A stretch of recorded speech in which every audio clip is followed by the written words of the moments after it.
नमस्कार, news India देख रहे हैं आप और आपके साथ मैं हूं मोनिका। तो आज है शनिवार और हर शनिवार रविवार हम लेकर आते हैं आपके लिए हेल्दी इंडिया, क्योंकि हमें है आपकी सेहत का ख्याल। और आज हम बात कर रहे हैं उस वायरस के बारे में जिसकी चीन से भारत में एंट्री हो चुकी है। जी हाँ, कोविड-19 के बाद एक और नया संक्रमण जो कि सुर्खियों का विषय बना हुआ है और भारत में प्रवेश भी कर चुका है। बात हम HMPV की कर रहे हैं। तो कैसे ये कोविड-19 से अलग है, जुदा है, इसके लक्षण क्या है, सिम्टम्स क्या है, जिसके बारे में जानना जरूरी है। जागरूकता किस तरह से होनी चाहिए, खुद को कैसे हम बचा सकते हैं और कौन कौन से लोग हैं जो सबसे ज्यादा रिस्क पर है, इस पर डिटेल में डिस्कशन करेंगे, चर्चा करेंगे। डॉक्टर्स का पैनल हमारे साथ मौजूद है, ये सब कुछ आपको बताएंगे। इस बीच फोन लाइन्स हमारी खुली हुई हैं। अगर आप चाहते हैं कुछ सवाल पूछना, कुछ जानना, कोई क्यूरोसिटी आपकी है तो फोन लाइन्स के जरिए हमसे जुड़ सकते हैं और अपने सवाल आप पूछ सकते हैं। लेकिन हम सबसे पहले एक रिपोर्ट आपको दिखा देते हैं, देखिए।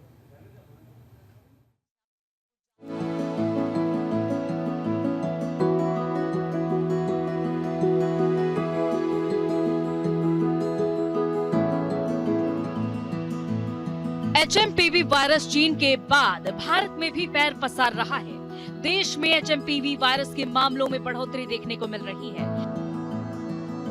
HMPV वायरस के बढ़ते मामलों को देखते हुए लोगों के बीच डर का माहौल बना हुआ है।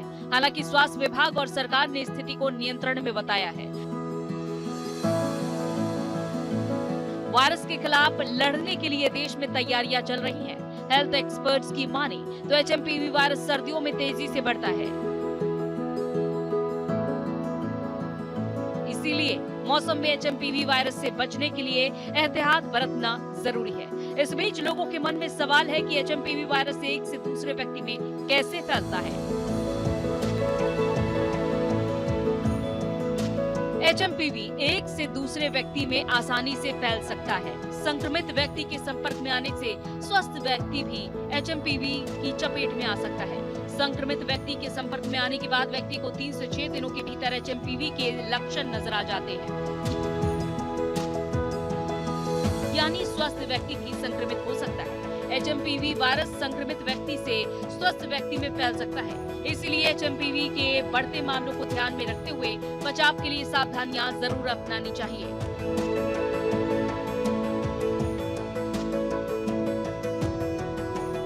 HMPV कैसे फैलता है? संक्रमित व्यक्ति के संपर्क में आने से। संक्रमित व्यक्ति की निजी चीजों के इस्तेमाल से। संक्रमित जगहों को छूने और हाथों को मुंह या आंखों पर लगाने से। HMPV वायरस कैसे फैलता है? दरअसल ये वायरस संक्रमित व्यक्ति के छींकने या खांसने से निकलने वाले तरल पदार्थ के संपर्क में आने से फैलता है। अगर HMPV वायरस से संक्रमित व्यक्ति छींकता या खांसता है तो उसके मुंह या नाक से निकलने वाली बूंदें स्वस्थ व्यक्ति को बीमार कर सकती है। अगर कोई स्वस्थ व्यक्ति संक्रमित व्यक्ति के 6 फीट तक की दूरी पर है तो उससे संक्रमण होने का जोखिम काफी ज्यादा है। संक्रमित व्यक्ति की निजी चीजों का इस्तेमाल करने से भी HMPV वायरस फैलता है। संक्रमित व्यक्ति या वायरस वाली जगह को छूना और हाथों को मुंह या आंखों पर लगाने से HMPV वायरस फैलता है। HMPV से कैसे करें बचाव? संक्रमित व्यक्ति बाहर ना निकले, खुद को आइसोलेट कर लें, मास्क का इस्तेमाल करें, भीड़-भाड़ वाली जगहों पर ना जाएं, चेहरे पर हाथ लगाने से पहले हाथ जरूर धोएं।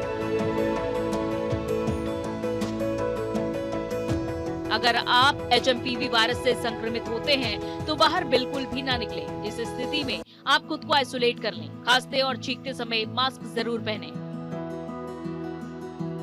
HMPV वायरस से बचने के लिए आपको मास्क जरूर पहनना चाहिए। ज्यादा भीड़ भाड़ वाली जगहों पर जाने से परहेज करें। किसी भी सतह या जगह को छूने से बचें। मुंह, नाक या आंखों को छूने से पहले हाथ जरूर धोएं। अपने हाथों को बार बार धोते रहें। वैसे तो ये वायरस सभी उम्र के लोगों को प्रभावित कर सकता है, लेकिन ज्यादा खतरा 5 साल से कम उम्र के बच्चों और 65 साल से अधिक उम्र के लोगों को रहता है। साथ ही कमजोर इम्यूनिटी वाले लोग, अस्थमा या दूसरे सांस की समस्या वाले लोगों को इसका अधिक खतरा होता है। इस वायरस को फैलने से रोकने के लिए कुछ उपायों पर जोर दिया गया है, जिसमें हाथ धोना, मास्क पहनना और समय पर जांच कराना जरूरी बताया गया है। एचएमपीवी और कोविड-19 में कई तरह की समानताएं हैं, जैसे ये दोनों सांस से संबंधित बीमारी का कारण बनते हैं, दोनों बुजुर्गों, कमजोर इम्यूनिटी वाले लोगों के लिए ज्यादा खतरा पैदा करते हैं, साथ ही इन बीमारियों के कई लक्षण भी मिलते जुलते हैं। स्वास्थ्य मंत्रालय अलर्ट मोड पर है और ये साफ कह दिया गया है कि एचएमपीवी से घबराने की जरूरत नहीं है। ये वायरस भारत में 2001 से है। एचएमपीवी वायरस इतना खतरनाक नहीं है जितना इसके बारे में सोशल मीडिया पर बातें हो रही हैं। एचएमपीवी कोई नया वायरस नहीं है, ये कई सालों से पूरी दुनिया में फैल रहा है। हम इस स्थिति पर बारीकी से नजर रखे हैं। हम ये कह सकते हैं कि चिंता का कोई कारण नहीं होना चाहिए। आईसीएमआर ने भी लोगों को कहा है कि एचएमपीवी वायरस नया नहीं है, ये पहले से ही भारत सहित दुनिया भर में मौजूद रहा है, इसलिए घबराने की जरूरत नहीं है, बस लोग एहतियात बरतें। तो एचएमपीवी के बारे में रिपोर्ट आपने देखी और अब इस पर चर्चा की बारी है। जानने की कोशिश करेंगे विस्तार से, खुद एक्सपर्ट हमारे साथ लगातार बने हुए। तारुफ करा देती हूँ, डॉक्टर अक्षय शर्मा हमारे साथ है, senior resident medicine NDFC medical college और हिंदूरा हॉस्पिटल से। बहुत बहुत स्वागत आपका है। डॉक्टर नामिका चौधरी हमारे साथ हैं, कंसल्टेंट है मैक्स पटपड़गंज में, MBBS MD है इंटरनल मेडिसिन में। डॉक्टर सौम्य शिशिर अग्रवाल भी हमारे साथ जुड़े हैं, कंसल्टेंट है, पल्मोनोलॉजिस्ट हैं। आपका भी बहुत बहुत स्वागत मैं करना चाहूँगी। तो शुरुआत कर लेते डॉक्टर नामिका चौधरी से। डॉक्टर नामिका, कोविड-19 के बाद अब नए वायरस के बारे में चर्चा हो रही है, क्या उतना ही बड़ा जोखिम है जितना कोविड-19 के वक्त हुआ था आम लोगों को? नमस्कार मोनिका, जैसे हमने देखा कि कोविड-19 और ये जो नया वायरस हमें जो लोग कह रहे हैं, बट एक्चुअली पहले मैं ये बताना चाहती हूँ सारे व्यूअर्स को कि ये कोई नया वायरस नहीं है। ये वायरस सबसे पहले आइसोलेट हुआ था 2001 में नीदरलैंड्स में, और उसके बाद इसके आउटब्रेक्स के बारे में जगह जगह दुनिया के अलग अलग कॉर्नर से आउटब्रेक्स इसके आए हुए हैं इसके। तो ये कुछ नया वायरस नहीं है। ये वायरस जो है विंटर्स में जो है, जिस कंट्री में स्पेशली बहुत ज़्यादा ठंड है, जिन कंट्रीज़ में, उनमें लोगों को बहुत ज़्यादा अफेक्ट करता है, लेकिन ये कोई नया वायरस नहीं है। दूसरी बात की जाए इसके कंपैरिजन से टू कोरोना वायरस, तो इसमें और कोरोना वायरस में कुछ सिमिलैरिटीज़ हैं और कुछ डिफरेंसेस हैं। सबसे इम्पॉर्टेंट सिमिलैरिटी तो ये है कि ये दोनों ही रेस्पिरेटरी वायरस है। रेस्पिरेटरी वायरस का मतलब ये दोनों के दोनों ही हमारे रेस्पिरेटरी सिस्टम को, हमारे लंग्स को, फेफड़ों को अफेक्ट करते हैं। लेकिन डिफरेंस और इनके इनिशियल सिम्टम्स जो हैं वो भी लक्षण ऑलमोस्ट सिमिलर हैं। माइल्ड केसेस में बुखार, खांसी, ज़ुकाम, बॉडी एक, ये सारे के सारे सिम्टम्स जो हैं वो दोनों में मिल सकते हैं। लेकिन फ़र्क ये है, जो कोरोना वायरस है उसके जो सिम्टम्स हैं वो ज़्यादा सिवियर हैं, जबकि एचएमपी वायरस के जो सिम्टम्स हैं वो माइल्ड हैं इन कंपैरिजन टू कोविड। अब दूसरा बात किया जाए ट्रांसमिशन पे, तो कोरोना का जो ट्रांसमिशन रेट था, इन्फेक्टिविटी रेट था, वो काफ़ी ज़्यादा हाई था in comparison to the HMP virus. उसका इन्फेक्टिविटी रेट इतना ज़्यादा नहीं है जितना कोरोना वायरस का था। तीसरी चीज़ है population at risk. Corona virus किसी भी सीज़न में, किसी भी समय, किसी भी पॉपुलेशन को अफेक्ट कर सकता था। वहीं पे बात अगर हम एचएमपी वायरस की करें, तो एचएमपी वायरस में ज़्यादातर बच्चे जिनकी उम्र 5 साल से कम है, या बुज़ुर्ग जो 65 साल से ऊपर हैं, या फिर वो लोग जिनका इम्यून सिस्टम बहुत कॉम्प्रोमाइज्ड है, जैसे डायबिटिक पेशेंट है या फिर पोस्ट ऑर्गन ट्रांसप्लांट पेशेंट हैं, कैंसर पेशेंट्स हैं, वो ज़्यादा एट रिस्क हैं कंपेयर टू नॉर्मल पॉपुलेशन। ठीक है, डॉक्टर अक्षय शर्मा से मैं जानना चाहूँगी। डॉक्टर अक्षय, जैसे कि डॉक्टर नामिका ने जिक्र किया कि नीदरलैंड्स में ये सबसे पहले डिस्कवर किया गया था, ठंडी जगह पर पनपता है, तो क्या मैं ये समझूँ, ये मानूँ कि विंटर सीजन अगर ख़त्म होगा, ठंड जाएगी, तो अपने आप इसका असर खत्म हो जाएगा? बोल सकते हैं कि जो वायरस का प्रकोप है वो विंटर सीजन के बाद जैसे ही गर्मी आएगी तो थोड़ा कम देखने को मिलेगा, क्योंकि इसका जो मेजॉरिटी मोड ऑफ ट्रांसमिशन है वो बिल्कुल कोविड के जैसे है।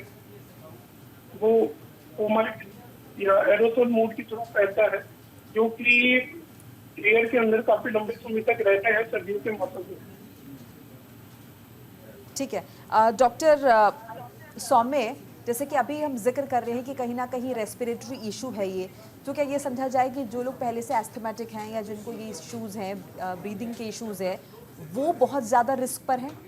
बिल्कुल, ये एक तरह का रेस्पिरेटरी वायरस है। अगर हम सिम्टम्स की बात करें तो ये सिम्टम्स हमारे पहले अपर रेस्पिरेटरी ट्रैक्ट इन्फेक्शन के सिम्टम्स हो सकते हैं, जो कि आँख से पानी आना, नाक से पानी आना, जिसे राइनोरिया करते हैं, या फिर हेडेक होना, या फिर फीवर आना, या गला ख़राब होना। अगर ये इन्फेक्शन बहुत सीवियर फॉर्म का रूप लेता है तो वो हमारे लोअर रेस्पिरेटरी ट्रैक्ट इन्फेक्शन, जिसे कि बच्चों में बहुत कॉमन एक बीमारी होती है ब्रोंकियोलाइटिस, जिसमें सांस की नली का इन्फ्लेमेशन हो जाता है, तो ये वाला फॉर्म भी ले सकता है। अगर इससे भी सीवियर फॉर्म लेता है तो कुछ केसेस हमने पहले भी देखे हैं, तो उसमें ये निमोनिया का फॉर्म ले लेता है। निमोनिया के सिम्टम्स हमारे आएंगे कि जैसे सांस जो बहुत ज़्यादा फूल रहा है, या फिर छाती में दर्द होना, खांसी आना, खांसी के साथ बलगम निकलना, या फिर कभी कभी ब्लड भी निकलना। तो हम, और अगर एस्थमा के, ये एक स्पेशलिटी है इस वायरस की कि इसमें वीजिंग बहुत ज़्यादा होती है, तो हमें कभी कभी कन्फ्यूज़न भी हो सकता है कि पेशेंट अगर पहले से एस्थमेटिक है तो कि ये सुपर एडेड पहले से इन्फेक्शन चल रहा है या एस्थमा की वजह से है। तो ये हमारे COPD और एस्थमा वाले पेशेंट पहले ही प्रोन रहते हैं इन्फेक्शन के, वो अपने इन्हेलर्स लेते रहते हैं, कभी कभी वो स्टेरॉइड भी लेते रहते हैं, तो उनकी बॉडी की इम्यूनिटी बहुत कम रहती है। तो ये हमारे इस तरह के जो रेस्पिरेटरी पेशेंट है, या फिर आप ILD, जिसमें कि एक तरह की बीमारी होती है जिसमें लंग की फाइब्रोसिस होती है, तो ये सब पेशेंट बहुत ज़्यादा संक्रमित होने के प्रोन रहेंगे। तो इन सब मरीजों को अपना ज़्यादा ध्यान रखना है। पहली बात ये है कि आप पहले से जो भी मेडिसिन वो अपनी ले रहे हैं, उन मेडिसिन को बिल्कुल भी कंटिन्यू रखना है। अगर वो इन्हेलर ले रहे हैं तो वो इन्हेलर का नॉर्मल डोज लेते रहें। मास्क यूज़ करना, ये सबसे, जो भी मेरे मरीज आते हैं मैं सबसे पहले ये बोलता हूँ, ये रेस्पिरेटरी सीज़न जो होता है, जो दिसंबर, जनवरी, फरवरी का, ये रेस्पिरेटरी पीक सीज़न होता है। क्यों होता है? क्योंकि अभी छुट्टियों का सीज़न भी चलता रहता है, लोग घर के अंदर रहते हैं, क्राउडेड प्लेस पे जाते हैं, वेकेशन में बाहर घूमने जाते हैं, तो इस सीज़न में रेस्पिरेटरी इन्फेक्शन होने के चांसेस सबसे ज़्यादा रहते हैं। तो ऑब्वियसली कोई भी एस्थमा पेशेंट है या COPD पेशेंट है तो उसको इस टाइम में इस वायरस के साथ साथ अपना ख्याल रखना है, मास्क यूज़ करना है, और अपनी जो भी मेडिसिन ले रहे हैं उसे कंटिन्यू रखना है। डॉक्टर अनामिका, कोविड-19 के साथ बहुत सारी इसकी सिमिलैरिटीज़ जो हैं बताई जा रही हैं, सो सिम्टम्स इसके क्या रहेंगे, एक बार अगर डिटेल में हमारे दर्शकों के लिए बताएं आप। बिल्कुल, ये बहुत ज़रूरी है कि हम सब ध्यान रखें, बिकॉज़ किसी भी, अभी हमारा सीज़न फ्लू का सीज़न चल रहा है, तो ये सिम्टम्स ज़रूरी नहीं है कि अगर आपको ये सिम्टम्स हैं तो आपको HMP इन्फेक्शन है। सबसे पहले बुखार, इसमें शुरुआत में लो ग्रेड फीवर होता है। पहले है ज़रूरी जानना इसका इंक्यूबेशन पीरियड। जब भी हम किसी इन्फेक्टेड मरीज़ से मिलते हैं, उसके 3 से 5 दिन में का इंक्यूबेशन पीरियड होता है, जिसके बाद सिम्टम्स आने शुरू होते हैं। इंक्यूबेशन पीरियड 5 दिन के बाद हल्का सा बुखार आना शुरू होगा, उसके बाद खांसी शुरू हो जाएगी, उसके बाद जो है रनी नोज़, स्टफ़ी नोज़, ज़ुकाम, और फिर उसके बाद धीरे धीरे बॉडी में पेन शुरू हो जाएगा। ये सारे के सारे इम्पॉर्टेंट इसके लक्षण हैं। इसके अलावा 1 to 2% पॉपुलेशन में देखा गया है कि वो कॉम्प्लिकेशंस में भी लैंड कर सकते हैं। जैसा कि डॉक्टर शिशिर ने बताया, ब्रोंकियोलाइटिस, निमोनिया और ARDS, acute respiratory distress syndrome, ये तीनों के तीनों कॉम्प्लिकेशंस देखे गए हैं associated with HMP virus. But इसका जो रेट है वो सिर्फ 1 to 3% इंसिडेंट रेट है, कि सिर्फ 1 से 3% पॉपुलेशन में ही ये कॉम्प्लिकेशंस हो सकते हैं। और जो पॉपुलेशन एट रिस्क है वो हम पहले भी बता चुके हैं, 5 साल से कम उम्र के बच्चे, 75 साल से ऊपर के बुज़ुर्ग, और साथ में जो है जो लोग इम्यूनो कॉम्प्रोमाइज्ड हैं, डायबिटिक हैं, कैंसर का इलाज ले रहे हैं, या फिर उनका कोई ऑर्गन का ट्रांसप्लांट हुआ है तो वो ट्रांसप्लांट के बाद इम्यूनो सप्रेसेंट वाली मेडिकेशंस पे हैं। तो अगर आपका सडनली सांस फूलने लगे, बुखार तेज़ हो जाए 103 या ऊपर, साथ में जो है आप नोटिस करें कि आपके फिंगर के जो नेल्स हैं, नेल बेड्स हैं, कान के ईयर लोब्स, नोज़ अगर और टंग अगर नीली पड़नी शुरू हो जाए, ये साइंस हैं साइनोसिस के, कि आपकी बॉडी में ऑक्सीजन जो है वो कम हो रही है। तो आपको इमीडिएटली अपने पास वाले अस्पताल जाना है और अपना चेकअप कराना है। बिल्कुल। डॉक्टर अक्षय, जैसे कि कोविड-19 जब आया था तो बाकायदा उसके लिए वैक्सीन लोगों ने ली थी, तो क्या ऐसा नहीं है कि वो वैक्सीन, चूंकि इनके सिम्टम्स काफ़ी हद तक सिमिलर हैं, सो ऐसे में वो वाली वैक्सीन जो है इस केस में भी काम करेगी? इसमें कोविड-19 वाली वैक्सीन बिल्कुल भी काम नहीं करेगी, क्योंकि एक प्रकार का वायरस है। ऑल्दो इसका स्ट्रक्चर सिमिलर है कोविड वायरस से, क्योंकि ये एक प्रकार का रेस्पिरेटरी वायरस है, मगर जो इसका वैक्सीनेशन का जो है वो स्टिल इन प्रोसेस है, और इसकी अभी तक कोई आधिकारिक तौर पर वैक्सीन नहीं आई है। तो डेफिनेटली जो कोविड वायरस की हम वैक्सीन लेते हैं या जो न्यूमोकोकल वैक्सीन हम लेते हैं, इस वायरस से इतनी कारगर नहीं है। ठीक है डॉक्टर सौम्य, जैसे कि हम इसके सिम्टम्स के बारे में भी बात कर रहे हैं और आपने जिक्र भी किया कि जो लोग पहले से ही जिनको सांस की बीमारी है, इस तरह की तकलीफ है, उन लोगों को बहुत ज़्यादा ख्याल रखने की ज़रूरत है।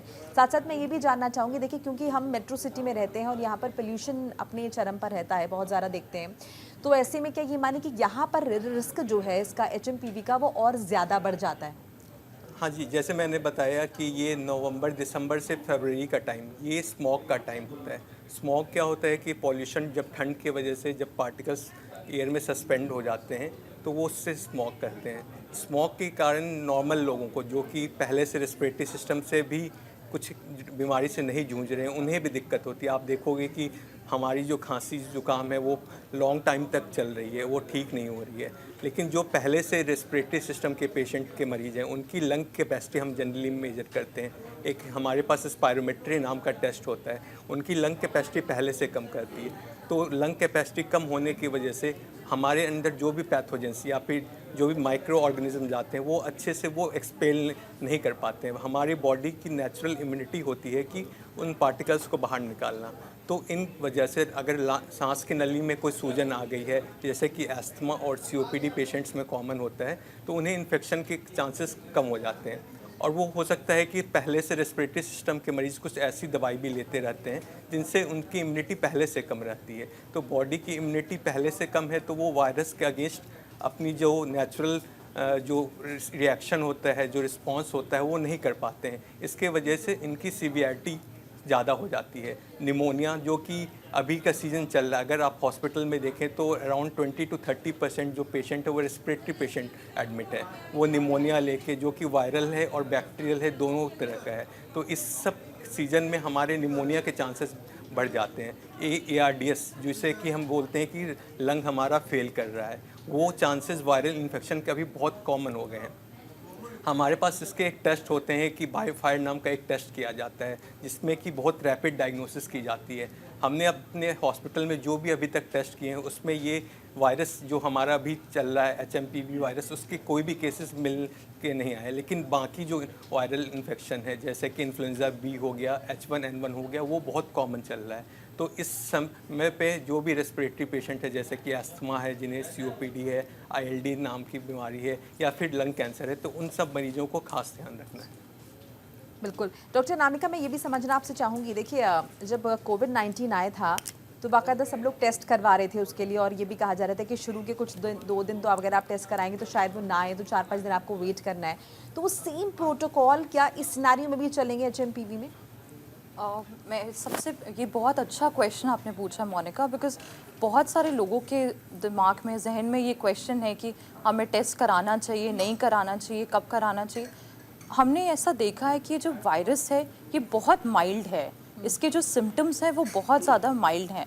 सो मेरे हिसाब से आपको टेस्टिंग की ज़रूरत नहीं है, क्योंकि जैसा कि डॉक्टर शिशिर ने बताया, HMP के अलावा अभी बहुत सारे बाकी वायरसेस भी चल रहे हैं। सीजनल फ्लू जैसे इन्फ्लुएंजा हो गया, H1N1 है, ये सारे वायरसेस और बैक्टीरियाज भी आजकल निमोनिया के बहुत सारे केसेस कर रहे हैं, जिसकी वजह से पेशेंट हॉस्पिटलाइज हो रहे हैं। तो अगर आपको माइल्ड सिम्टम्स हुए हैं, फीवर है, खांसी जुकाम हो रहा है, हर एक मरीज़ को टेस्टिंग की कोई ज़रूरत नहीं है। बेटर है कि आप अपने आप को आइसोलेट कर लें कम से कम हफ्ते 10 दिन के लिए, और अगर आपके घर में बच्चे हैं या बुज़ुर्ग हैं तो डेफिनेटली आप उनसे कम से कम 6 फीट का डिस्टेंस बना के रखें, और खांसते और छींकते वक्त आप अपना ध्यान रखें कि आपके जो ड्रॉपलेट्स हैं वो आसपास किसी भी सरफेस पे नहीं पड़ रहे हैं। उसको हम मेडिकल टर्म में फोमाइट्स बोलते हैं, जिसमें हमारे रेस्पिरेटरी ड्रॉपलेट्स जो हैं वो आसपास के सरफेस मटेरियल्स को टच करते हैं। जब एक नॉर्मल व्यक्ति जो किसी भी इन्फेक्शन से अफेक्टेड नहीं है वो इनको टच करता है, तो ऐसे में उसको इन्फेक्शन होने के चांसेस भी बढ़ जाते हैं। तो जब तक आपको सिवियर सिम्टम्स नहीं आते और आपको हॉस्पिटल जो सिम्टम्स मैं ऑलरेडी बता चुकी हूँ और आप हॉस्पिटलाइजेशन या हॉस्पिटल नहीं पहुँचें तब तक इसका टेस्ट कराने की कोई ज़रूरत नहीं है। आप सिर्फ अपने आप को आइसोलेट करें और अपना ध्यान रखें। बिल्कुल। अब डॉक्टर अक्षय, आपसे ये जानना चाहूँगी, हॉस्पिटल्स में अब क्या कुछ प्रिपरेशंस की गई हैं HMPV के लिए? क्या कुछ आप लोगों को गाइडलाइंस मिली है डॉक्टर्स को? के लिए स्पेशल, जैसे कि कोविड के टाइम हुआ था, स्पेशल आइसोलेशन वार्ड हॉस्पिटल के अंदर बनाए जा रहे हैं और पब्लिक अवेयरनेस बहुत सारे प्रोग्राम्स चलाए जा रहे हैं हॉस्पिटल में, हॉस्पिटल के बाहर भी, और एक रैपिड रिस्पॉन्स टीम तैयार की जा रही है। इसके अलावा गवर्नमेंट की तरफ से इसका जो टेस्टिंग किट है, जैसे कि शिशिर सर ने बोला कि बायोफायर टेस्ट होता है, मतलब बायोफायर टेस्ट एक कॉस्टली टेस्ट होता है और इसकी कॉस्ट लगभग 15 से 20 हजार रुपए होती है। तो गवर्नमेंट अभी इसमें भी प्रयास कर रहे हैं कि एक रैपिड किट इसके लिए बनाया जाए और इसका जो डायग्नोसिस है वो मास लेवल पे आसानी से किया जाए, पॉकेट फ्रेंडली मैनर में।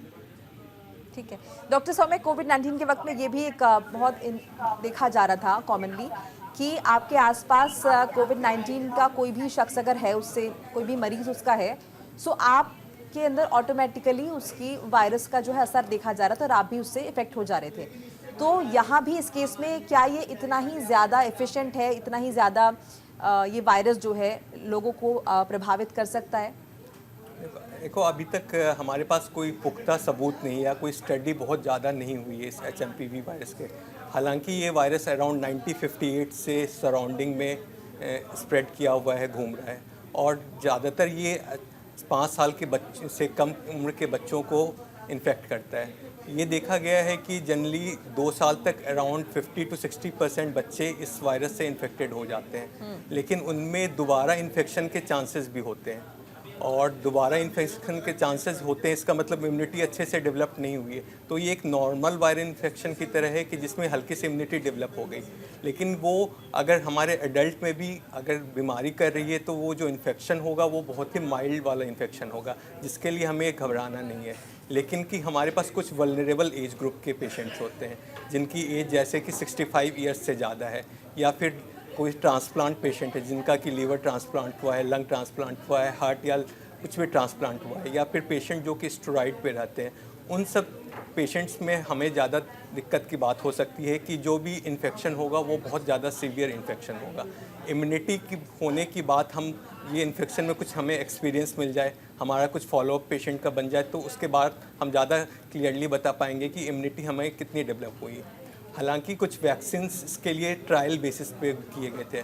हमारे वैक्सीन डेवलप करने भी में अलग अलग फेजेज होते हैं। इसके अगेंस्ट जो वैक्सीन डेवलप हुई थी वो फेज़ 1B ट्रायल में थी, इसका मतलब होता है कि वो ह्यूमन ट्रायल में नहीं आ पाई थी। बट ये वैक्सीन डेवलप करने भी कोई एक दिन की बात नहीं होती, इसमें भी हमें बहुत सारा टाइम देना पड़ता है, बहुत सारे एक्सपेरिमेंट करने पड़ते हैं। तो मेरे हिसाब से हमें बहुत ज़्यादा कुछ घबराने की ज़रूरत नहीं है, हमें बस अपने आप को साइंटिफिकली स्ट्रॉन्ग रखना है, साइंटिफिकली प्रिपेयर्ड रहना है कि आगे क्या दिक्कत आ सकती है। अगर हम घबराएंगे, पैनिक करेंगे तो हमारे आसपास के लोग भी ज़्यादा घबराएंगे। तो अभी इस लेवल पे इन्फेक्शन नहीं आया है कि हमें इतनी ज़्यादा सोचने की ज़रूरत पड़े, बट ऑब्वियसली हमें प्रिपेयर्ड हमेशा के लिए रहना है कि वर्स्ट जो भी आएगा उसे हम देख पाएँ। बिल्कुल, तो अवेयरनेस बहुत ज़रूरी है और यही कोशिश हम इस प्लेटफॉर्म के जरिए भी करें। इस बीच अगर आपके कुछ सवाल हैं तो रिमाइंड करा दूं कि आप फ़ोन कर सकते हैं, फ़ोन लाइन्स हमारी खुली हुई हैं। एक छोटा सा ब्रेक लेना होगा, कहीं मत जाइएगा, फ़ौरन लौट रहे हैं।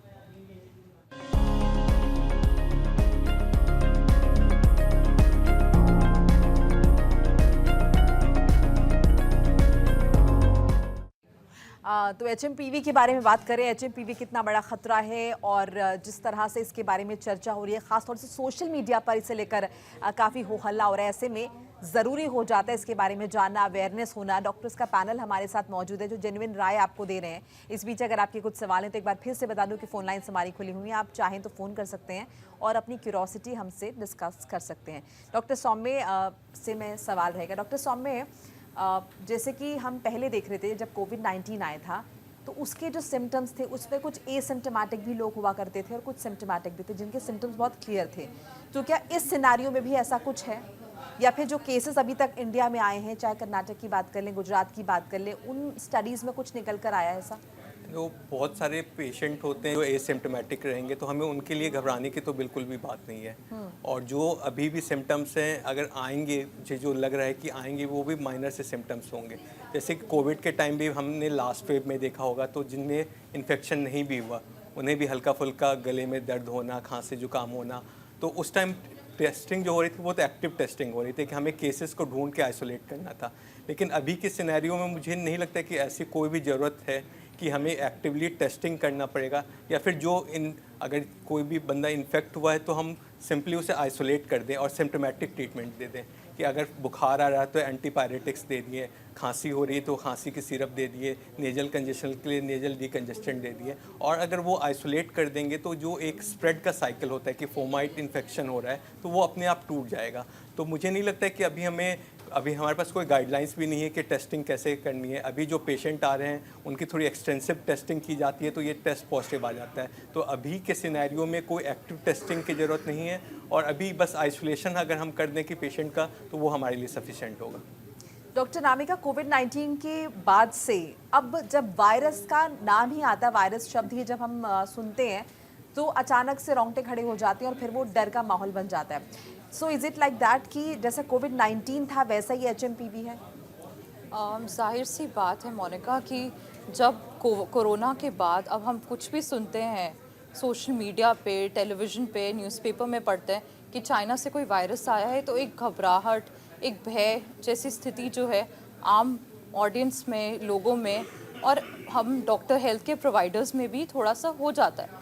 बट मैं ये बोलना चाहती हूँ कि हम जितना भी अभी तक इसके बारे में पढ़ा है, ये वायरस 1958 से था और 2001 में पहली बार आइसोलेट हुआ था। यूजुअली जहाँ बहुत ठंड जैसा मौसम है वैसे सीजनल फ्लू की तरह आता है, तो अभी इसके लिए घबराने की कोई ज़रूरत नहीं है। ये बहुत माइल्ड सिम्टम्स करता है और उससे 7 से 10 दिन में करीबन ये सारे सिम्टम्स क्योर भी हो जाते हैं। सिर्फ जो हमारी पॉपुलेशन एट रिस्क है उनको अपना खास से खास ख्याल रखना है, वो है 5 साल से छोटे बच्चे, बूढ़े बुज़ुर्ग, और साथ में वो लोग जिनका इम्यून सिस्टम कॉम्प्रोमाइज्ड है। बाकी जो आम पॉपुलेशन है उनको घबराने की इससे कोई ज़रूरत नहीं है। ये बहुत डिफरेंट है कोरोना वायरस से। कुछ सिमिलैरिटीज़ हैं तो बहुत सारे डिफरेंसेस भी हैं। सिमिलैरिटी ये है कि ये सिर्फ एक रेस्पिरेटरी वायरस है कोरोना वायरस की तरह। इसके जो सिम्टम्स हैं सिमिलर हैं कोरोना वायरस के, लेकिन इसका ट्रांसमिशन इन्फेक्टिविटी रेट काफ़ी ज़्यादा कम है, और साथ में जो इसकी कॉम्प्लिकेशंस हैं उसमें से 1 to 2% चांसेस हैं कि किसी को कॉम्प्लिकेट होगा। बाकी 98% केसेस में ये काफ़ी माइल्ड सिम्टम्स शो करता है। डॉक्टर अक्षय, नॉर्मल किसी को सर्दी जुकाम हो, क्योंकि ठंड का मौसम है और हर घर में ऐसा देखा जाता है कि सर्दी जुकाम खांसी आपको हो रही है, तो हम डिफ्रेंशिएट कैसे करें कि HMPV होगा या नॉर्मल सर्दी जुकाम है? और नॉर्मल सर्दी जुकाम के सिनेरियो में अक्सर लोग खुद को आइसोलेट नहीं करते हैं। जैसा कि बताया कि 98% जो HMPV के केस रहते हैं वो माइल्ड टू मॉडरेट कैटेगरी के रहते हैं, जिसमें केवल सपोर्टिव ट्रीटमेंट से पेशेंट।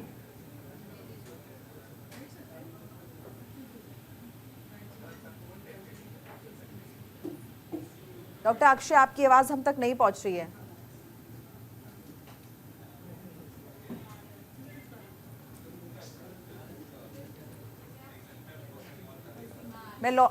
चलिए मैं आपके पास लौट रही हूँ। डॉक्टर सौम्य से जिक्र कर लेते हैं इस बात का। डॉक्टर सौम्य, ये सेम सवाल मेरा आपसे भी रहेगा। ये अगर माइल्ड सिम्टम्स होते हैं तो वो सर्दी जुकाम के फॉर्म में तो आएंगे। एक्चुअली दोनों कोविड वायरस और मैं कोविड वायरस का मैं बोलना चाहूँ कि एक तरह का म्यूटेंट वायरस था कि जो कि नॉर्मल वायरस नहीं था, तो इसके कारण जो बीमारियां हो रही थी वो भी थोड़ी एबनॉर्मल आई और सिवियरिटी बहुत ज़्यादा हुई। लेकिन ये जो अभी जो वायरस चल रहा है ये नॉर्मल वायरस है, ये 50 साल से हमारे इन्वायरमेंट में पहले से प्रेजेंट है, तो इसके हमें जो उम्मीद है कि इसके सिम्टम्स जो होते हैं वो अपने आप ठीक, मतलब जनरली जो फीवर होता है वो 7 से 10 दिन तक रहता है और वो चला जाता है। अगर कुछ भी सिवियरिटी हो या फिर किसी भी व्यक्ति को डेंजर साइंस मिल रहे हैं, जैसे कि जिनका सैचुरेशन है अगर 90% से कम जा रहा है, या फिर रेस्पिरेटरी रेट है बहुत ज़्यादा बढ़ रही है, या फिर सांस लेने की गति बहुत ज़्यादा बढ़ रही है, या फिर उन्हें अनईजी फील लग रहा है, डिहाइड्रेटेड है, तो इन सब केस में हमें हॉस्पिटल में बिल्कुल राय लेनी चाहिए। वैसे अगर टेस्टिंग की बात करें तो जनरली हमारे पास मॉलिक्यूलर टेस्ट जो कल्चर होता है वो हमारा गोल्ड स्टैंडर्ड होता है, मतलब किसी भी मीडियम में हमें वायरस को ग्रो करना है। बट ये हमारे लार्ज स्केल पे ये पॉसिबल नहीं होता है, ये हम एक्सपेरिमेंटल फॉर्म में करते हैं तभी पॉसिबल हो पाता है।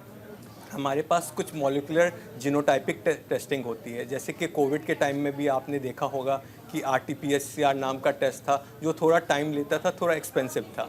बट रैपिड एंटीजन टेस्ट होता है जो कि तुरंत अवेलेबल होता है। ये सब टेस्ट डेवलप करने में भी हमें टाइम लगेंगे। कुछ लैब्स ने अभी इसके अलग टेस्ट डेवलप किए हैं जो कि अराउंड 2000 से 3000 के प्राइसिंग रखी गई है। बट मुझे नहीं लगता है कि हमें एक्टिवली इसे टेस्ट कराने की ज़रूरत है। ये सीज़न भी अभी फ्लू का सीज़न चल रहा है, सर्दी ज़ुकाम हर दूसरे में किसी एक बंदे को हो रही है, लेकिन अगर हर व्यक्ति का टेस्ट कराने जाएंगे तो ये फिजिबल नहीं है और ये अनइकोनॉमिकल रहेगा। तो अगर आपके सिम्टम्स 4-5 दिन में ठीक नहीं हो रहे हैं, जनरली कोई भी वायरल इन्फेक्शन होता है उसके सिम्टम्स 4 से 5 दिन में कम होने शुरू हो जाते हैं। बट अगर आपके सिम्टम्स, अगर आप कहीं बाहर से ट्रैवल करके आ रहे हो तो ऑब्वियसली आप रिस्क पे रहोगे। बट आपके सिम्टम्स हैं जैसे बुखार है, खांसी है, वो ठीक नहीं हो रही है, तब आपको स्पेशल डॉक्टर्स का असिस्टेंस लेना चाहिए। कभी कभी हम वायरल इन्फेक्शन और बैक्टीरियल इन्फेक्शन को भी जनरली ये कंफ्यूज कर सकते हैं। तो जनरली हम कैसे डिस्टिंग्विश करते हैं, अगर सूखी खांसी आ रही है और हमारे गले में कुछ दिक्कत रह रही है तो जनरली हम उसे वायरल इन्फेक्शन लेते हैं। अगर बैक्टीरियल इन्फेक्शन लेते हैं तो फीवर भी के साथ साथ हमारा जो खांसी में बलगम आता है वो थिक पुरलेंट होता है। तो अगर ऐसे कंडीशन में हम जनरली ब्लड टेस्ट जो CBC नॉर्मल ब्लड टेस्ट रहता है तो वो करवा के दोनों को डिस्टिंग्विश कर पाते हैं। और इन केस की अगर दिक्कत बहुत ज़्यादा है तो हम चेस्ट एक्सरे या CT स्कैन करवा के दोनों चीज़ों को डिफ्रेंशिएट कर पाएंगे। बिल्कुल डॉक्टर अनामिका, जैसे कि कोविड के वक्त हुआ था कि लोग सेल्फ मेडिकेशन भी करने लगे थे खुद को ठीक करने के लिए। सो HMPV के केस में आप क्या सजेस्ट करेंगी? ओवर द काउंटर मेडिसिन लोग इस्तेमाल करते हैं, सेल्फ मेडिकेशन करते हैं। मैं ये बताना चाहती हूँ कि ये एक वायरल इन्फेक्शन है, एंटीबायोटिक्स का इसमें कोई रोल नहीं है। बहुत सारे लोग ऐसे होते हैं कि थोड़ा सा खांसी ज़ुकाम बुखार हुआ तो वो किसी भी पास की फार्मेसी में केमिस्ट में जाके ओवर द काउंटर एंटीबायोटिक्स ले लेते हैं। वो उनको डिफरेंट टाइप की एंटीबायोटिक्स प्रिस्क्राइब करते हैं और वो पेशेंट्स खाना भी शुरू कर देते हैं। बट ऐसा बिल्कुल मत कीजिए क्योंकि एक वायरल इन्फेक्शन है, इसका एंटीबायोटिक्स कोई को लेना देना नहीं है। आप फालतू में अपने और सिस्टम में एंटीबायोटिक्स डाल रहे हैं और उसका बेनिफिट कुछ भी नहीं है। सो इसका जो ट्रीटमेंट है वो सिर्फ सिम्टोमेटिक ट्रीटमेंट है। आप अपने आप को सबसे पहले ज़रूरी है हाइड्रेशन। आप अपने आप को अच्छे से हाइड्रेटेड रखें, जितना पानी पी सकते हैं उतना पानी पिए। स्पेशली जहाँ सर्दी है जिन एरियाज़ में, वहाँ पे गर्म पानी जितना पी सकते हैं गर्म पानी पीजिए। ग्रीन टी पी सकते हैं ग्रीन टी पिए, सूप पिए। अपने आप को अच्छे से हाइड्रेटेड रखिए। फर्स्ट पॉइंट तो ये है सबसे इम्पॉर्टेंट। दूसरी चीज़ है जो आपको हल्के से माइल्ड कोई भी जो भी सिम्टम्स आ रहे हैं आप उसका सिम्टोमेटिक ट्रीटमेंट कर सकते हैं। अगर आपको बुखार है तो आप पैरासीटामोल यूज़ कर सकते हैं। अगर आपको नेज़ल स्टफ़ी नोज़ हो रहा है तो नेज़ल डिकंजस्टेंट यूज़ कर सकते हैं। खांसी है तो कॉफ सिरप यूज़ कर सकते हैं।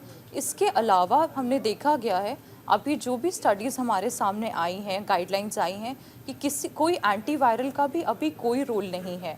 अभी तक कोई एंटीवायरल नहीं आया है जो HMP वायरस को क्योर कर सकता है और एंटीबायोटिक का इसमें कोई रोल नहीं है।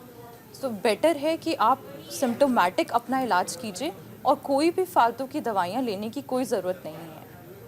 बिल्कुल डॉक्टर अक्षय, जैसे कि अभी डॉक्टर्स ने जिक्र किया, आप भी कह रहे थे कि 5 साल से छोटे बच्चे जो हैं वो रिस्क पर हैं या फिर जो 70 साल से ऊपर के बुजुर्ग हैं वो भी रिस्क पर हैं। इसके अलावा डायबिटीज़ का भी जिक्र आप लोगों ने किया। और कौन से ऐसे लोग हैं या फिर ऐसे कौन से एक तो आपने बताया कि जो सांस संबंधी समस्याएं जिन लोगों को वो भी रिस्क पर हैं, इसके अलावा कुछ और लोग या फिर यूँ कहूँ कि जो लोग एक्सपेक्ट कर रहे हैं, जो प्रेग्नेंट महिलाएं हैं या फिर कुछ और ऐसी चीज़ें जो आप जोड़ना चाहेंगे इसमें कैटेगरीज? इसमें विशेष तौर पर जैसे जो कैंसर पेशेंट हैं जो कि एक्टिव कीमोथेरेपी पे चल रहे हैं, जो इम्यूनो कॉम्प्रोमाइज पेशेंट है, जो HIV जिनको बीमारियां सिंड्रोम हो रहे थे। दूसरा इसके अंदर एक ऐसे भी पेशेंट है जिनको किसी भी प्रकार से इम्यून सिस्टम उनका कम हो गया है या बहुत ज्यादा एक्टिव नहीं है, तो ऐसे जो सारे लोग हैं वो इसके लिए काफी संक्रमण में आने के और उनमें बीमारी से कॉम्प्लिकेशन होने के चांसेस काफी ज्यादा है। तो ऐसे लोगों को एहतियात बरतनी चाहिए, खासकर पब्लिक वाली प्लेसेस में कहीं पर भी जाए तो मास्क का उपयोग करें, और कोई भी जो सरफेस है उसको अगर अस्पताल में जा रहे हैं या ऐसी कई जगह पे जा रहे हैं तो अपने ग्लव्स पहने, या फिर कोई ऐसी संक्रमित चीजों को वो छू रहे तो बार बार अपने हाथों को डिसइंफेक्ट करें और समय समय से धोते रहे। तो ऐसे इम्यूनो कॉम्प्रोमाइज पर्सन या जो एल्डरली पर्सन है या फिर जो बच्चे हैं विशेषकर 5 साल से छोटे हैं, उन लोगों में फिर ये डिजीज होने के चांसेस बहुत कम हो जाते हैं। बिल्कुल। डॉक्टर सौम्य, अगर हम ट्रीटमेंट का जिक्र करते हैं तो ट्रीट किस तरह से HMPV को डॉक्टर्स करेंगे अगर मरीज अस्पताल जाते हैं तो? जनरली किसी भी वायरल इन्फेक्शन का जो ट्रीटमेंट होता है वो सपोर्टिव ट्रीटमेंट हम बोलते हैं, मतलब कि सिम्टम्स के वाइज से ट्रीट करना। तो कभी भी हमें बुखार आता है या फीवर आता है, कुछ भी वायरल इन्फेक्शन होता है, तो सबसे पहले हमें हाइड्रेशन पे ध्यान देना है कि हम प्लेंटी ऑफ ओरल फ्लूइड्स लें, जितना भी हम पानी पी सकते हैं या फिर जूस पी सकते हैं या फिर वार्म ड्रिंक ले सकते हैं, हमें वो लेना है। जनरली अगर फीवर आ रहा है तो इस वायरल इन्फेक्शन में पहले हमें देख लेना है कि कोई बैक्टीरियल इन्फेक्शन या कुछ और चीज़ें तो नहीं चल रही हैं। अगर वो बैक्टीरियल इन्फेक्शन नहीं है तो जस्ट हमें कोई एंटीबायोटिक की ज़रूरत नहीं है। आजकल एंटीबायोटिक रेजिस्टेंट एक बहुत बड़ा इशू हमारे बीच में चल रहा है, क्योंकि over the counter medication azithromycin मिल जाती है, लोग सर्दी ज़ुकाम में तुरंत एजिथ्रोमाइसिन लेना स्टार्ट कर देते हैं। तो हमें ध्यान देना है कि एंटीबायोटिक का वायरल इन्फेक्शन में कोई भी रोल नहीं है अनलेस कोई सेकेंडरी बैक्टीरियल इन्फेक्शन है, मतलब कि साथ में कोई बैक्टीरियल इन्फेक्शन चल रहा है। जो भी अगर बीमार मरीज है तो उसे अपने आप को आइसोलेट कर लेना चाहिए। अगर बच्चा बीमार चल रहा है तो हमें उसे स्कूल ना भेजें ताकि दूसरों को इन्फेक्शन ना फैले। अगर कोई वर्क प्लेस पे जा रहा है तो उसे अब कुछ दिन के लिए छुट्टी ले लेनी चाहिए। हम आइसोलेट करेंगे तो चेन ऑफ स्प्रेड है वो जो हमारा टूट जाएगा। बाकी जो अगर कुछ भी फीवर हो रहा है तो उसके हिसाब से हमें पैरासीटामोल ले सकते हैं, खांसी हो रही है तो उसके लिए कफ सिरप लेना है, नेजल डिकंजेस्टेंट लेना है, नाक की दिक्कत हो रही है। तो जनरली सपोर्टिव ट्रीटमेंट के साथ ही हम 7 से 10 दिन में फीवर और बाकी चीज़ों से रिकवर कर सकते हैं। जनरली कोविड के टाइम में भी देखा गया था कि जो पोस्ट कोविड फैटीग हम बोलते हैं कि लोग परेशान थे कि उन्हें काम करने में मन नहीं लग रहा है, उन्हें थकावट फील लगती है, तो ये जनरली किसी भी वायरल इन्फेक्शन के साथ ये चीज़ें हो सकती है, क्योंकि आपके रिकवरी के बाद भी कुछ दिन तक आपकी फैटीग चलती रहेगी। तो हमें अपने न्यूट्रिशन पे खास ध्यान देना है कि हम हरी सब्जियां लें, फ्रूट्स लें, या फिर कुछ अगर आप कुछ भी विटामिन डी डिफिशिएंसी एक ऐसी बीमारी की तरफ फैल रही है कि अगर हम किसी का भी टेस्ट कराते हैं तो विटामिन डी डिफिशिएंसी पाई जाती है। अगर हमारे रेस्पिरेटरी पेशेंट देखे जाएं तो COPD या एस्थमा में अगर विटामिन डी डिफिशिएंसी रहती है तो उनकी दिक्कतें भी ज़्यादा पाई गई है। तो अगर आपको बॉडी में कहीं भी पेन है जो कि अनएक्सप्लेन्ड है या फिर फैटीग फील होता है तो आप विटामिन डी की टेस्टिंग भी करा सकते हैं। तो इन सब चीज़ों का हम ध्यान रखेंगे, हाइड्रेशन, डाइट का, सिम्टोमेटिक रिलीफ का, तो हम बहुत जल्दी और अच्छे तरीके से वायरल इन्फेक्शन से ठीक हो सकते हैं और हमें कुछ आगे करने की ज़रूरत नहीं है। लेकिन अगर कुछ डेंजर साइंस दिखाई पड़े कि फीवर ठीक नहीं हो रहा है, सांस की गति बढ़ गई है, ऑक्सीजन ड्रॉप हो गया, तो जल्द से जल्द अपने पास के हॉस्पिटल में जाके डॉक्टर को अवश्य दिखाएं।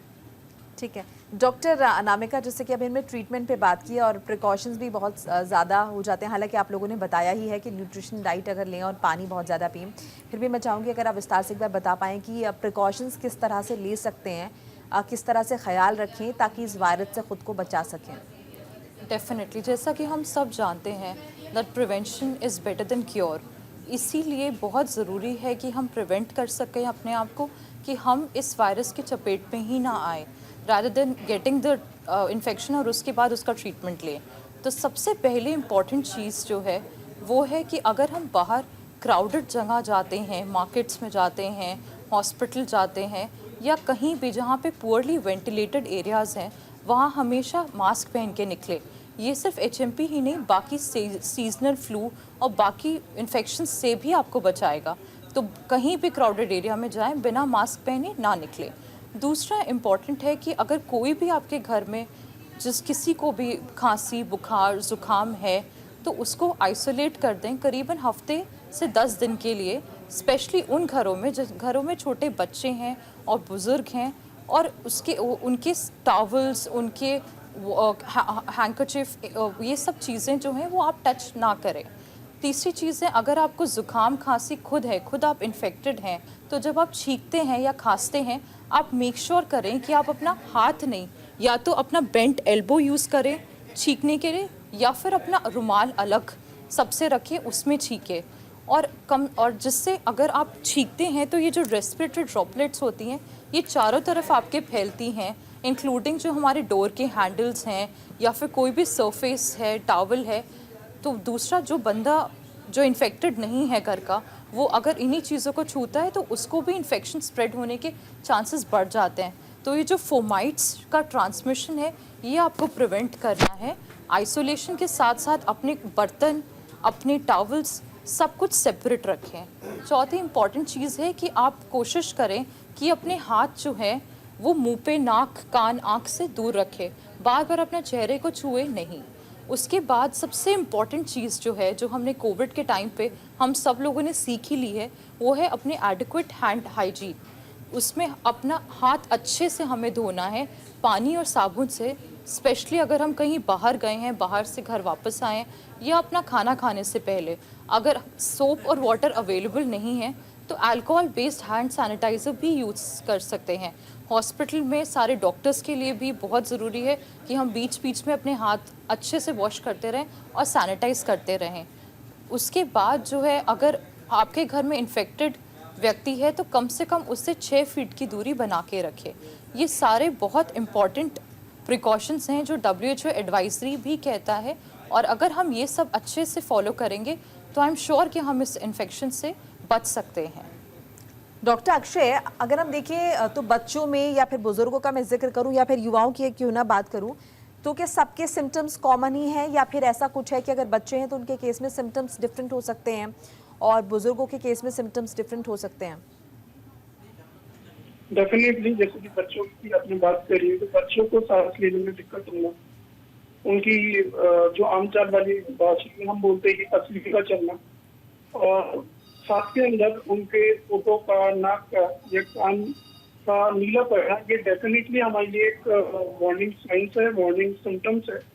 तो अगर ऐसे किसी भी बच्चे को होगा तो उनको डेफिनेटली आसपास जो नजदीकी चिकित्सक है उनको दिखाना चाहिए जितनी जल्दी हो सके। रही बात बड़ों की, तो बड़ों के अंदर जो सिम्टम्स आते हैं वो थोड़ा इजी होता है बताने में, क्योंकि वो बुजुर्ग अच्छी से अपनी सारी बातें बता सकते हैं। उनमें भी प्रारंभिक तौर पर हमने यही देखा गया है कि सांस लेने में बहुत दिक्कत होती है, साथ में बुखार रहता है जो कि 7 से 8 दिन तक ठीक नहीं होता है, काफी कफ रहता है, कोल्ड रहता है, और साथ में जो सांस लेने की गति है वो भी बहुत तेज हो जाती है। बिल्कुल। जी मोनिका जी। डॉक्टर सौम्य, अगर हम देखें, इससे पहले कोविड-19 भी चीन से ही आया था और इसके बाद हम इसका जिक्र करें, HMPV भी चीन से ही आया है, चाइना से ही आया है। सो मोस्टली वायरस अगर हम देखें तो उनकी एंट्री जो है चाइना से हो रही है, कोई स्पेसिफिक रीज़न? एक्चुअली कोविड के बाद से लोग चाइना जाने में डर रहे हैं और चाइना पे भरोसा भी कम हो गया है। मतलब एक्चुअली कोविड और अभी वाले वायरस में डिफरेंस था कि जो कोविड का जो वायरस था वो म्यूटेंट वायरस था। उसके जीन स्ट्रक्चर को जब स्टडी किया गया तो वो नॉर्मल वायरस नहीं था। हम अपने बुक्स के टाइम में, MBBS के टाइम में पढ़ाई करते थे, कोविड उस टाइम भी, कोरोना वायरस उस टाइम भी था और अभी वाला वायरस भी सेम था। लेकिन जो लास्ट टाइम का वायरस था वो मैनिपुलेट किया गया था, वो नेचुरल वायरस नहीं था। इसकी वजह से जो उसकी बीमारियां थी उसकी भी सीवियरिटी ज़्यादा थी। बट अभी के जो वायरस, इंडिया में तो कोई स्टडी हुई नहीं है, बट जो कि बाहर की स्टडीज़ में जो जीनोम्स अभी उनका पढ़ा गया है उसमें पाया गया कि ये नॉर्मल वायरस है जो कि बहुत टाइम से पहले से चल रहा है। तो इसके लिए हमें ज़्यादा घबराने की तो कोई बात नहीं है, बट जो प्रिकॉशंस है, यूनिवर्सल मेजर्स हैं कि खांसी के एटिक्स रखना, आइसोलेट करना जब आप बीमार पड़ रहे हो, नॉर्मल दवाई, अपने हाइड्रेशन को, न्यूट्रिशन को मेंटेन करना, इन सब चीज़ों का बस ख्याल रखना है। बिल्कुल। डॉक्टर आमिका, के किसी केस में HMPV जानलेवा भी साबित हो सकता है? देखा गया है ऐसे केसेस, रिपोर्ट भी हुए हैं कुछ different parts of the world से, बिकॉज 2001 के बाद से देखा गया है कि वायरस डिफरेंट कंट्रीज़ में, स्पेशली जहाँ पे अर्ली स्प्रिंग या लेट विंटर्स का टाइम है, वहाँ पे बहुत ज़्यादा रिपोर्ट किया गया है, मलेशिया, चाइना, हांगकांग, बहुत सारी कंट्रीज से। तो 1 to 2% केसेस में ये जो वायरस है जानलेवा हो सकता है अगर ये ब्रोंकियोलाइटिस, निमोनिया या फिर ARDS, acute respiratory distress syndrome, ऐसे कॉम्प्लिकेशंस में अगर तक ट्रांसफ़र हो जाए तो डेफिनेटली ये जानलेवा हो सकता है। लेकिन इसके जो चांसेस हैं वो बहुत कम हैं, सिर्फ 1 to 2% है। ब्रोंकियोलाइटिस होता है सूजन, जो हमारे छोटे छोटे एयरवेज होते हैं उनकी सूजन होना, ब्रोंकियोलाइटिस बच्चों में अधिकतर ये देखा जाता है। निमोनिया और ARDS acute respiratory distress syndrome होता है, जिसमें थोड़ा बहुत फ्लूइड जो है वो लंग्स में भर जाता है, जिसकी वजह से जो लंग्स होते हैं वो ठीक से काम नहीं कर पाते और एडिक्वेटली ऑक्सीजन सप्लाई नहीं कर पाते हैं। तो ये 3 इम्पॉर्टेंट कॉम्प्लिकेशंस हैं जो देखे गए हैं, लेकिन बहुत कम इंसिडेंस है इन कॉम्प्लिकेशंस का, सो घबराने की बात नहीं है। डॉक्टर अक्षय, जो लोग डायबिटिक हैं वो किस तरह से अपना ख्याल रखें, या फिर यूँ कहूँ कि उन्हें किन चीज़ों का ख्याल रखने की ज़रूरत है? सबसे पहले तो उनको अपना जो ब्लड शुगर है वो कंट्रोल में रखना है। दूसरी बात यह है कि उनको यूनिवर्सल प्रिकॉशंस लेने हैं, कि जैसे भी प्रोग्राम में बहुत बार डिस्कस हो चुका है कि उनको मास्क लगाना है, कोई भी संक्रमित व्यक्ति है उससे 6 फीट दूरी बना के रखनी है। अगर घर में कोई संक्रमित उनके व्यक्ति है तो उसको आइसोलेशन में रखना है, उससे वो 6 फीट दूरी बनाए रखनी है। भीड़ भाड़ वाली जगह पे जाएंगे तो मास्क लगा के जाएंगे, और अगर हाथ को बार बार सैनिटाइज करेंगे, अच्छे से वॉश करेंगे, तो ये सारे भी आपका डायबिटिक पेशेंट सारे प्रिकॉशंस ले तो वो बीमारी से काफी हद तक बच सकते हैं। ठीक है डॉक्टर स्वामी, जैसे हम अभी प्रिकॉशंस की बात करें, फिर हमने ये भी बात की कि सर्दी ज़ुकाम कहीं ना कहीं एक बड़ा सिम्टम है इसमें, तो क्या माने कि अगर हम सर्दी ज़ुकाम से ख़ुद को बचाएं या फिर ठंडी चीज़ों से परहेज़ करें, या नॉर्मली जैसे सर्दी ज़ुकाम के लिए जो प्रिकॉशंस हम लेते हैं वो तमाम प्रिकॉशंस हम लें तो हम HMPV से बच सकते हैं? बिल्कुल, ये HMPV के लिए हमें डरने की बात नहीं है, ये नॉर्मल कोल्ड वायरस की तरह है। तो इसका प्रिवेंशन भी सेम है कि आप अपना मास्क यूज़ करो, कफ एटिक्स फॉलो करो, आइसोलेट करो, और जैसे कि नॉर्मल कोविड वायरस था उस टाइम भी माइनर्स केसेस में ये सेम चीज़ थी। तो अगर हम इन चीज़ों का प्रिकॉशन लेंगे, प्रिवेंशन करके रखेंगे, तो आगे कोई ज़्यादा दिक्कत नहीं आने वाली है। बट जो कि जैसे कि मैं रेस्पिरेटरी पेशेंट्स की अगर बात करूं कि एस्थमा हो गया, COPD के पेशेंट्स हो गए, उन्हें अपने इन्हेलर्स को अभी बिल्कुल रेगुलर तरीके से फॉलो करना है। जैसे कि अगर उनके सिम्टम्स कुछ भी बढ़ रहे हैं, जनरली बेसलाइन सिम्टम्स होते हैं कि अगर वो 100 मीटर चल रहे हैं तो उनकी सांस फूलने लगती है, या 1 किलोमीटर चलने पे सांस फूलने लगती है। तो ऐसे मरीज़, एस्थमा और COPD के मरीज़ जिन्हें कि लगे कि सांस की गति बढ़ रही है, ऑक्सीजन फॉल कर रहा है, तो उन्हें जल्द ही जल्द अपने पल्मोलॉजिस्ट से राय लेनी चाहिए कि क्योंकि अगर ऐसे दिक्कत होती है तो जनरली हम इन्हेलर्स या नेबुलाइजर्स की डोजेस बढ़ा देते हैं। अगर कोई सेकेंडरी इन्फेक्शन रहता है तो उससे ट्रीट कर लेते हैं। तो मुझे आशंका है कि अगर ये वायरस आगे फैलेगा भी तो सबसे पहले ये रेस्पिरेटरी पेशेंट्स में ज़्यादा प्रॉब्लमेटिक करेगा। तो ऐसे रेस्पिरेटरी पेशेंट्स जिन्हें अपनी प्रॉब्लम ज़्यादा बढ़ती हुई नज़र आ रही है तो जल्द से जल्द अपने डॉक्टर से आके मिलें। बिल्कुल, ये तो बात हो गई है डॉक्टर नामिका, वो लोग जो कि रेस्पिरेटरी इशू से जो है जूझ रहे हैं। उसके अलावा अगर मैं देखूं, कुछ लोग अगर उन्हें तेज़ बुखार है या ज़ुकाम उन्हें साथ में है और बुखार उनका 3 दिन से ज़्यादा चल रहा है, तो तब भी क्या उन्हें डॉक्टर से कंसल्ट करना चाहिए? बिल्कुल, बिकॉज हमें नहीं पता कि हम किस चीज़ के साथ डील कर रहे हैं। जैसा कि हमने आज ये पूरे पैनल में डिस्कस किया है कि HMPV तो एक वायरस है, उसके अलावा फ्लू वायरसेस जो सीजनल फ्लू होते हैं वो ये विंटर के टाइम पे बहुत ज़्यादा सिम्टोमेटिक प्रोमिनेंट हो जाते हैं। उसके अलावा बाकी बैक्टीरियल इन्फेक्शंस भी, अभी आप देखो तो हॉस्पिटल में कम से कम हमारे पास 30% पेशेंट्स जो हॉस्पिटलाइज हो रहे हैं इमरजेंसी से, वो निमोनिया के पेशेंट्स हो रहे हैं, जिसमें से अधिकतर को बैक्टीरियल या वायरल निमोनिया है। सो बहुत ज़रूरी है कि अगर आपको परसिस्टेंटली हाई ग्रेड फीवर रह रहा है, खांसी, बलगम, आपका सांस फूल रहा है, आपकी बॉडी नीली पड़ रही है, तो आपको इमीडिएटली हॉस्पिटल जाना है और अपने सारे के सारे टेस्ट करवाने हैं। घर पे कोविड के बाद बहुत सारे हाउस होल्ड्स में घर में पल्स ऑक्सीमीटर भी पाया जाता है, तो आप घर पे ही अपना सैचुरेशन चेक कर सकते हैं। ऐसे में अगर आपका सैचुरेशन 92 से कम है तो आपको इमीडिएटली हॉस्पिटल जाना है और उसका प्रॉपर इलाज लेना है। सारे के सारे test including a chest x-ray, if required a CT scan of the chest, blood counts CBC से भी कई बार हमें बहुत डिटेल पता चलता है कि किसी को बैक्टीरियल इन्फेक्शन है या वायरल इन्फेक्शन है। उसके अलावा जो है बाकी टेस्ट करवाना बहुत ज़रूरी है। सो किसी को भी अगर आपको सिम्टम्स परसिस्ट कर रहे हैं और आपको सिवियर सिम्टम्स है, आप इमीडिएटली अपने नियर बाय हॉस्पिटल में जाएं या अपने ट्रीटिंग फिजिशियन से कांटेक्ट करें। चलिए, आपका बहुत बहुत शुक्रिया डॉक्टर सौम्य, डॉक्टर नामिका और डॉक्टर अक्षय हमारे साथ जुड़ने के लिए, दर्शकों के साथ कीमती राय साझा करने के लिए। तो जैसे कि लगातार कह रहे हैं, precaution is better than cure, और इसीलिए हम आज का शो लेकर आए थे ताकि आपके भी जागरूकता जो है फैले और कहीं ना कहीं आपको पता चले कि HMPV किस तरह से कोविड-19 से कुछ कुछ मिलता जुलता है लेकिन उतना ख़तरनाक नहीं। हालांकि फिर भी अपना ख्याल रखना बहुत ज़रूरी हो जाता है। तो इसी के साथ आज के शो में फ़िलहाल इतना ही। फिर मुलाकात होगी अगले हफ्ते एक नई समस्या के साथ, निश्चित तौर पर समाधान भी लाएंगे। तब तक के लिए दीजिए इजाज़त। नमस्कार।